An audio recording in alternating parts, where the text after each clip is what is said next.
Brother over there. What information can you share about claiming the Moorish nationality? Moors, so more to come. The Moors, we're going to have to leave that alone. Let me tell you why. Because I hear a lot of guys say, "Hey man, I want to claim more. I want to claim nationality. I want to claim status." Let me break that down. They usually will refer to a text or a judgment called the Sundry Free Moors Act from 1790. The term Moor started to become interchangeable with the term black because it was basically the same thing. But when the slave trade started, they tried to objectify black people, Moorish people. So they would use the term interchangeably and they would just switch on to calling people black. But if you look at a lot of old documents, there's even slave ships called Blackamoor. If you look at slave records, there was even a boxer out of Virginia who was very popular in the early 1800s named Tom Molyneux, and his nickname was the Moor. A lot of guys will go and reference that and say, "Hey, look at this. There were some African people in America who said that they were not Negro. They said they were Moors, and then they went to the Virginia legislature, and then they got their status to be equal as whites." The thing is, remember, in 1790, Morocco was a superpower. Morocco was the first country that acknowledged the United States. The first treaty the United States have is a treaty with Morocco.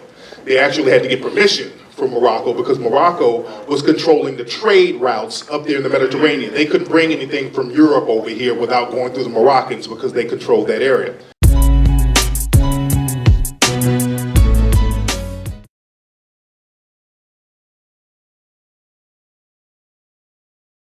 Is Bashar, and he also knows that North America is known as Al-Maghreb Al-Aqsa. Of course, I know that. North America was known as Al-Maghreb Al-Aqsa, and it reported to the Sultan of Morocco. And there was a relation. This is why I needed to ask you, what's the relation between the first, colonials and the governors of Morocco, because they communicated, because on paper it was part of Greater Morocco. That's known. That's known. But I and need to know. Bashar's from Jordan. Yes. Palestinian. Yes. And he knows Palestinian, Jordanian, Arab, Canadian. Fantastic. More lives matter. So they were a superpower at the time. So they could militarily back up the treaty. So if a person claimed more over here and they were mistreated, they couldn't go back up there to Morocco and the Mediterranean. They would get blasted on because they could back it up. So now we don't have that no more. So we can claim anything, but we can't back up the treaty. So the white supremacists, they understand guns.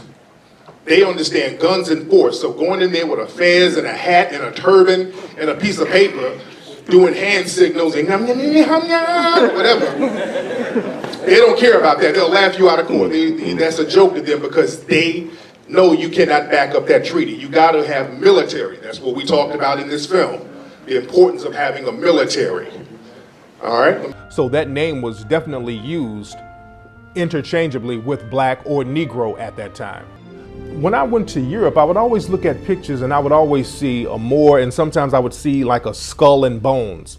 And many of the Moors would have a skull and bones flag. That's what pirates are known for. There were many Moorish pirates. There was even a Barbary War where the U.S. was fighting Moorish pirates up in North Africa and the Barbary Coast.